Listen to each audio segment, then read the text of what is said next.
La citoyenneté européenne a été instituée par le traité de Maastricht. Elle s'ajoute à la citoyenneté nationale et est conditionnée par le fait d'être un citoyen d'un État membre de l'Union européenne. La non-discrimination entre les citoyens des États membres est l'un des principes fondateurs de l'Union et de la citoyenneté européenne. La citoyenneté européenne comprend 6 droits principaux. Le droit de circulation et de séjour sur tout le territoire de l'Union. Le droit de vote et d'éligibilité aux élections au Parlement européen et aux élections municipales dans l'État membre de résidence, dans les mêmes conditions que les ressortissants de cet État.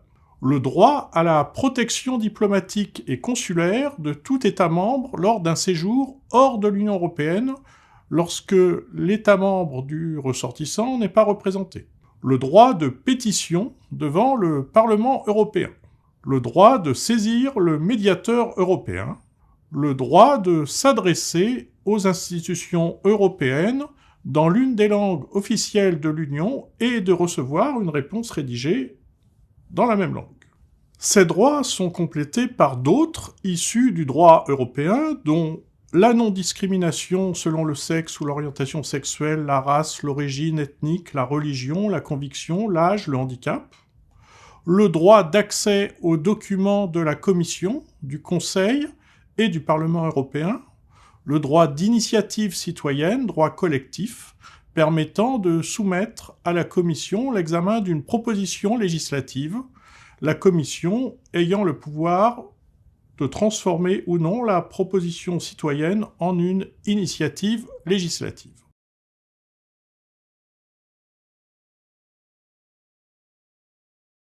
Proclamée en marge du sommet européen de Nice en 2000, la Charte des droits fondamentaux de l'Union européenne est devenue contraignante avec le traité de Lisbonne.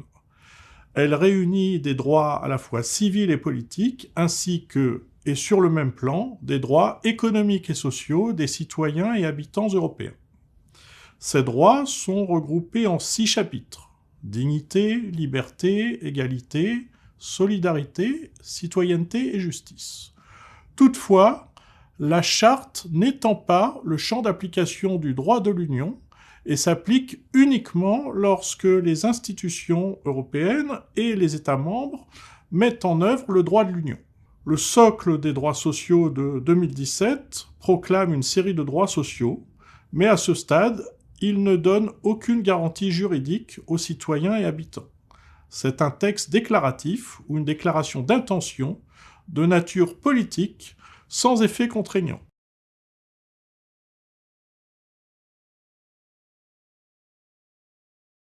Plus généralement, la société civile fait l'objet de réelles reconnaissances. D'abord, le Comité économique et social européen est aujourd'hui présenté comme la représentation de la société civile organisée.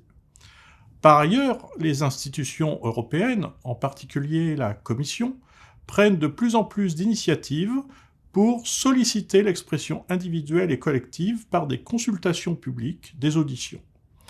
Mais avec des dizaines de milliers d'agents qui travaillent pour les autorités européennes, celles-ci, la Commission notamment, ne disposent que d'informations limitées sur la diversité des réalités nationales et locales qu'il s'agit de prendre en compte pour toute politique et décision publique.